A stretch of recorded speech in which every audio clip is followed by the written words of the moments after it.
TV screen पर जो तस्वीर आप देख रहे हैं इस समय विवाद के केंद्र में है। इसमें एक शख्स के सिर पर बाल नहीं और दूसरा शख्स दृष्टिबाधित है। सपा के राष्ट्रीय अध्यक्ष अखिलेश यादव सम्मानित कर रहे हैं। दरअसल इटावा के बकेवर इलाके में ये दोनों भागवत कथा के लिए गए थे, लेकिन इनके साथ कुछ ब्राह्मणों ने मारपीट की।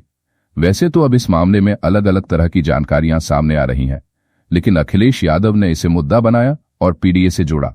वैसे तो यूपी विधानसभा का चुनाव 2027 में होने वाला है, लेकिन यूपी के सियासी नेताओं को मसाला मिल चुका है। अखिलेश यादव ब्राह्मणवाद के जरिए बीजेपी पर निशाना साधा रहे हैं, तो सुभाषपा के ओम प्रकाश राजभर उतरे। लेकिन अखिलेश यादव ने क्या कहा, पहले उसे सुनिए। अगर भाजपा को लगता है कि भागवत या कोई कथा कहने पर एक वर्ग विशेष का ही अधिकार है, तो फिर वो इसके लिए भी कानून बना करके दिखा दें। कई बार कई कानून के लिए बहुत दावा करते हैं लोग, तो इसके लिए भी कानून बना लें कि इसके अलावा कोई कथा वाचन नहीं कर सकता। जिस दिन पीडीएस समाज ने अपनी कथा अलग से कहने शुरू कर दी, उस दिन इन परंपरागत शक्तियों का साम्राज्य ढह जाएगा।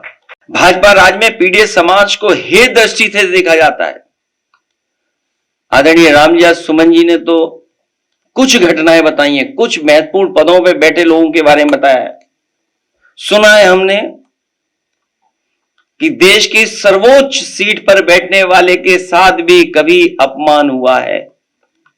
देश के राष्ट्रपति भी हे दृष्टि का सामना कर चुके हैं। सच तो यह है कि जैसे जैसे पीडीएस समाज में चेतना और जागरूकता बढ़ती जा रही है, वैसे वैसे पीडीएस समाज पर मनोवैज्ञानिक दबाव बनाने के लिए वर्चस्ववादी के पीडीएस समाज पर अत्याचार बढ़ते जा रहे हैं। ओपी राजभर ने आरोप लगाया कि पीडीए में शामिल जातियों का हक समाजवादी पार्टी में लूटा गया है। साथ ही उन्होंने कहा कि यादव में कुछ ऐसे यादव भी हैं जो बहुत चालाक हो गए हैं, अभी तक सत्ता में आकर अति पिछड़ों का हक लूटा है। ओपी राजभर ने कहा कि अभी तक जो अधिकार ब्राह्मण का था वो अधिकार अब यादव लेना चाहते हैं। मुसलमान का हक किसने लूटा है? अति पिछड़ा का 27% रिजर्वेशन का हक किसने लूटा है? बस पीडीए चिल्ला रहे हैं, उनका हक किसने लूटा है ये बताना चाहिए। सुभाषपा मुखिया ने कहा कि अखिलेश यादव को बताना चाहिए कि जब सत्ता में थे तब 86 में 56 अकेले यादव एसडीएम बने थे।